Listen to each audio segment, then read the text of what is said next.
What is the latest to come out of the talks in Saudi Arabia, and what's next? Well, this meeting was just as much about the optics, at least for the Russian side, as it was any concrete results. That said, the U.S. and Russia did agree in Saudi to begin work on ending the war in Ukraine, but they also appeared to separate the broader U.S.-Russia relationship from that issue of the war in Ukraine, at least to a certain extent. Secretary of State Marco Rubio did say, however, that this was just the beginning of the conversation and more work needs to be done.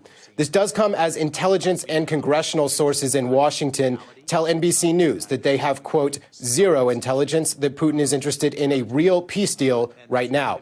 They think Putin thinks he is winning the war and he's just stalling for time to take all of Ukraine. Ukrainian President Volodymyr Zelensky, he has been publicly skeptical of America's engagement with Russia. In an interview with NBC's Meet the Press this weekend, Zelensky warned the United States not to trust Vladimir Putin.